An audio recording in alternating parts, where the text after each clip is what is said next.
A man ordered Valentine's flowers for his wife and his mistress. I switched the cards, and ruined his entire life. The sound of his fingers snapping was louder than the bell above the door. It was a sharp, wet crack of skin against skin that cut through the humid, cloying scent of lilies and baby's breath like a gunshot. I flinched. My hand froze over the thorns I was stripping from a stem of Ecuadorian red rose, and a single drop of blood welled up on my thumb where the prick had caught me. I didn't look up immediately. I took a breath, inhaling the smell of damp earth and refrigeration that permeated every inch of the petal and stem. It was February 9th. In the floral industry, this isn't just a Monday. This is the calm before the apocalypse. This is the day the procrastinators, the guilty husbands, and the desperate boyfriends descend upon us like locusts to secure their Valentine's deliveries. Hey, the voice barked. Service? I don't have all day. I looked up. Standing on the other side of the stainless steel counter was a man who looked like he had been manufactured in a factory that specialized in arrogance.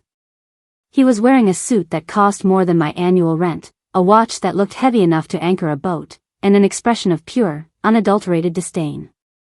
He was tapping a black Amex card on the glass display case, right over a delicate arrangement of orchids I had spent an hour perfecting. Tap. Tap. Tap.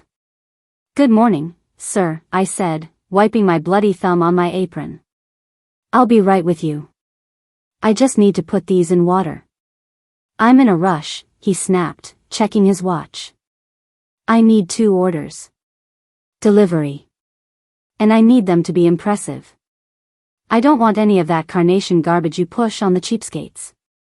I set the roses down gently. I walked to the register. I forced the muscles in my face into a customer service smile, the kind that hurts your cheeks. Of course, I said. We have our Valentine's premium selection available. 2 dozen long-stemmed roses, imported, with eucalyptus and hypericum berries. It runs $200 per arrangement. Fine. Whatever, he waved his hand dismissively. Give me 2 of those. Exactly the same.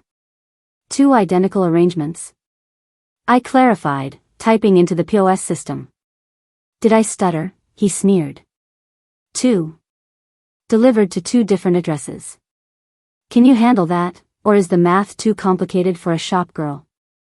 I felt the heat rising in my neck, a prickly, radioactive sensation that started at my collarbone and crawled up behind my ears.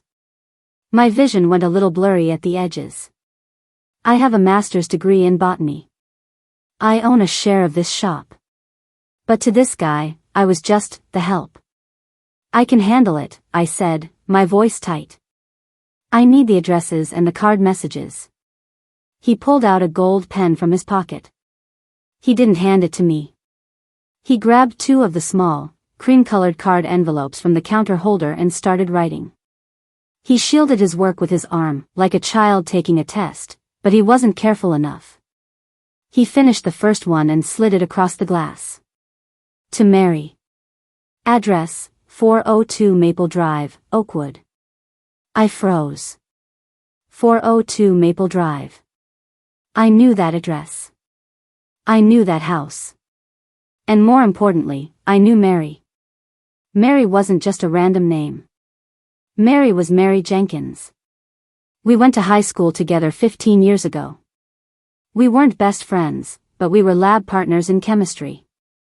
When my dad had his heart attack junior year and I missed 2 weeks of school, Mary was the one who photocopied all her notes and brought them to my house so I wouldn't fail. She was kind. She was the type of person who remembered your birthday. She was the type of person who deserved the world. I looked at the man. This was Richard. Richard Sterling. I recognized him now from Mary's Facebook photos. The businessman, husband who traveled a lot. Okay, I said, my throat feeling dry. This is for the 14th? Obviously, Richard grunted. Morning delivery. He finished the second card. He slid it over. To Jessica. Address, The View Condos, Apt 14B, downtown. Jessica. The Mistress. I looked at Richard. He was smirking. He looked proud of himself. He thought he was a player. He thought he was the master of his universe, managing his portfolio of women with the efficiency of a CEO. I need the messages to be accurate, he said, pointing the gold pen at me. Don't mix them up. The last florist I used was an idiot. I'll be very careful, I whispered. I opened the first card. The one from Mary. His wife of 10 years. The mother of his 2 children. Happy Valentine's Day to the mother of my kids. Thanks for keeping the fort down. Rich. It was cold. It was transactional. It was the bare minimum required to keep the peace. Then, I opened the second card. The one for Jessica. My stomach dropped. To my fire. I can't wait to leave her and finally be with you. The lawyers are drafting the papers next month. I love you more than life. R. I stared at the ink. Leave her. Drafting papers. He wasn't just cheating. He was planning to blindside Mary. He was going to pull the rug out from under the woman who had supported him while he built his empire, the woman who was raising his children while he played house in a downtown condo. And he was doing it with a bouquet of roses that cost more than my weekly grocery budget. Are we done here? Richard barked, snapping his fingers in front of my face again. Snap. Snap. Earth to flower girl. Run the card. I looked up at him. I looked at the sneer on his face. I looked at the way he tapped his fingers on the glass, impatient, entitled, utterly devoid of conscience. Sir, I said, I just want to confirm the zip code for the second address. It's downtown, he shouted. Jesus, do they teach geography in flower school? Or is this just where people end up when they fail real college? Uneducated. He called me uneducated. He insulted me. He insulted my intelligence. And he was betraying the kindest person I knew. Something inside me snapped. It wasn't a loud snap. It was the quiet, metallic click of a safety being disengaged. Right, I said. My mistake. Uneducated, as you said. I ran his card. $450. Receipt in the bag, he commanded. And if these aren't there by 10 a.m. on Saturday, I'm calling corporate. I'll have your job. They'll be there, I promised. Exactly where they need to be. He grabbed his receipt and stormed out, the bell jingling cheerfully behind him. I stood there in the silence of the shop. The smell of roses was suddenly overpowering. It smelled like a funeral. I looked at the 2 cards in my hand. Card A, the wife.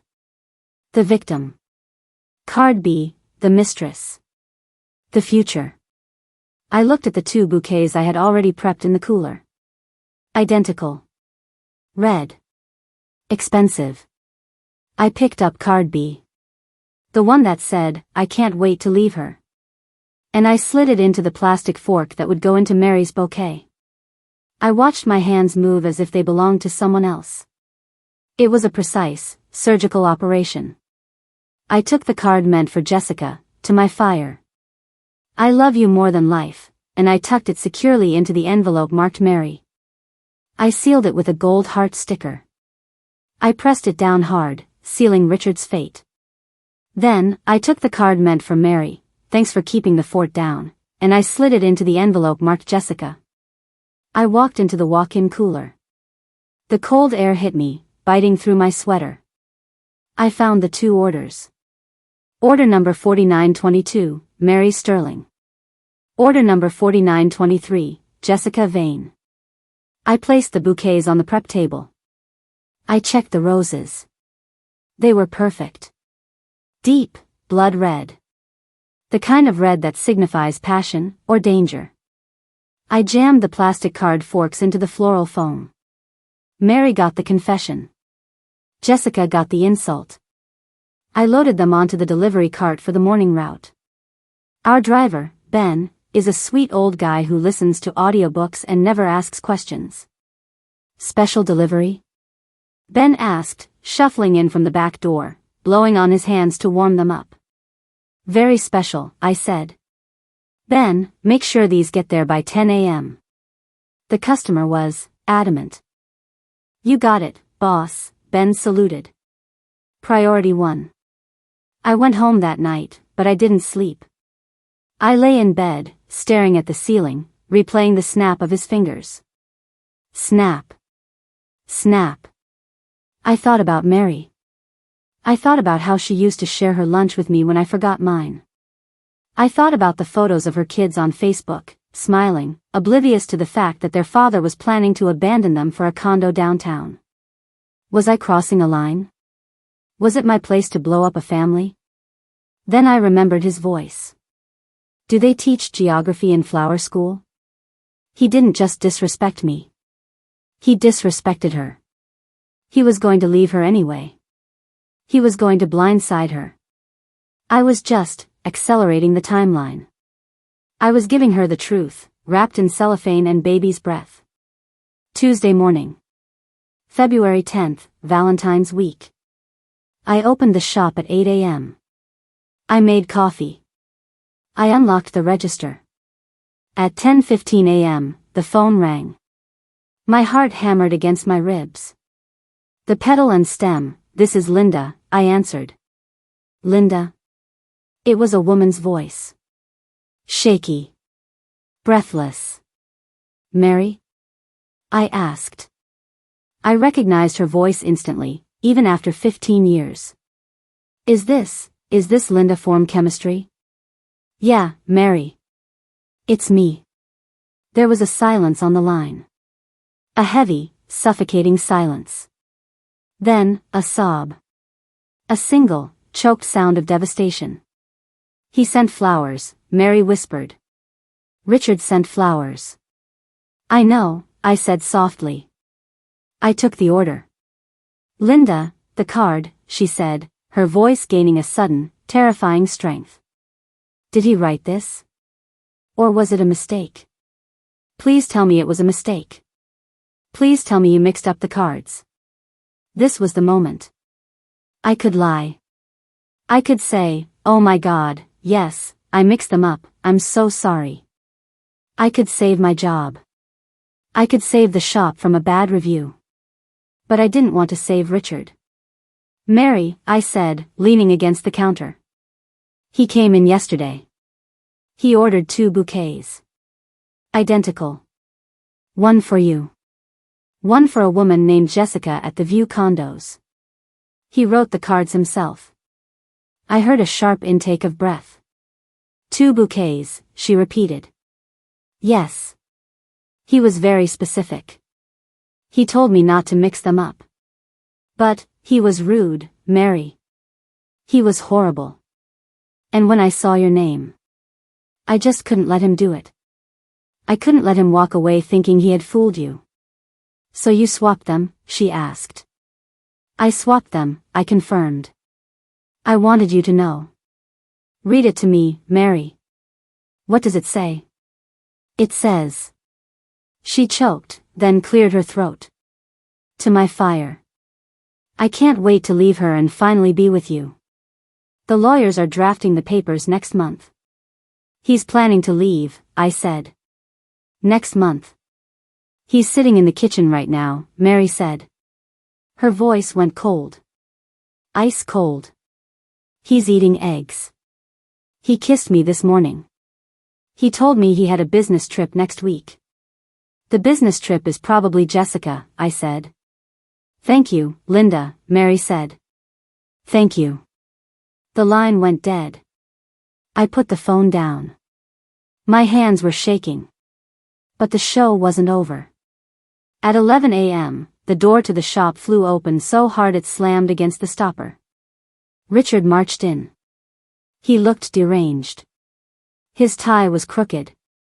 His face was a map of purple rage. He was holding a crumpled bouquet of roses in one hand, the one Ben had delivered to Jessica. He marched up to the counter. He threw the flowers at me. Water and petals sprayed across the register. You, he screamed. You stupid, incompetent B***tch. I stood my ground. I didn't flinch. Can I help you, sir? You swapped them, he shrieked, veins bulging in his neck. You swapped the cards. Jessica called me. She got a card thanking her for being the mother of my kids. She thinks I have a secret second family. She thinks I'm playing her. Oh, I said. That must have been confusing for her. Confusing? He slammed his fist on the counter. She dumped me. She threw the flowers off the balcony. She blocked my number. And then my wife called. He stopped. He looked at me with eyes that held pure terror. My wife called, he whispered. She read the other card. She knows about the lawyers. She knows about the plan. Sounds like a communication error, I said calmly. Maybe you should have written clearer. You did this on purpose, he yelled, lunging over the counter.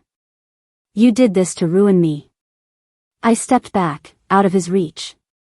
I pointed to the security camera in the corner. Sir, you are on camera. If you touch me, I will call the police. And I will show them the footage of you assaulting a florist. He froze. He looked at the camera. He looked at me. I'm going to sue you, he hissed. I'm going to sue this shop into the ground. I'll have your license. I'll take everything. You can try, I said. But discovery is a funny thing, Richard. If you sue me, all the records become public. The order forms. The credit card receipts. The handwritten notes where you confess to planning a divorce. Do you really want your wife's divorce lawyer to have access to that? He went pale. He hadn't thought of that. He was a bully, not a strategist. Get out, I said. And take your trash with you. I pointed to the ruined flowers on the floor. He looked at them. He looked at me. He realized he had no leverage. He realized he was standing in a room with a woman he had called uneducated, and that uneducated woman had just dismantled his life with a single piece of cardstock. He turned and ran. He literally ran out of the shop. I didn't hear from him again. But I heard from Mary. 2 months later, a woman walked into the shop. She looked different. She had cut her hair. She was wearing a sharp blazer. She looked tired, but she looked free. It was Mary. Hi, she said, standing by the hydrangeas. Mary, I walked out from behind the counter. She handed me an envelope. I can't pay you for what you did, she said. But I wanted you to have this. I opened it. It was a check for $5,000. I can't take this, I said. Take it, she insisted. It's a fraction of what I got in the settlement. I got the house, Linda. I got full custody. I got the accounts. Because of the adultery clause in our prenup, if he cheated, the prenup was void. That card? That card was proof of intent. It was the smoking gun my lawyer needed to freeze his assets before he could hide them in his new life with Jessica. He lost everything? I asked. Everything, she smiled. And Jessica? She wants nothing to do with him. Apparently, being thanked for keeping the fort down wasn't the romantic gesture she was looking for.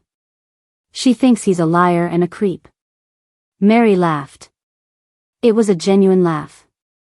He's living in a motel by the airport, she said. He tried to come back. He tried to say it was a prank. But I showed him the handwriting. It was his penmanship. I hugged her. We stood there in the middle of the shop, smelling the roses. You saved me, she whispered. I would have been blindsided. He would have left me with nothing. You gave me the head start I needed. I just delivered the flowers, I said. Mary left. I put the check in the safe. I still work at the shop. Every Valentine's Day, when the rush starts, and the men come in with their guilty faces and their double orders, I think of Richard. I think of the snap of his fingers. And I remember that in this business, we deal with thorns every day. We know how to handle pricks. So, tell me. Am I the monster for swapping the cards and destroying a marriage, or did I just arrange the truth in a way that couldn't be ignored? If you have made it this far and want to see more videos like this, then kindly subscribe and turn on notifications so you may never miss another story like this.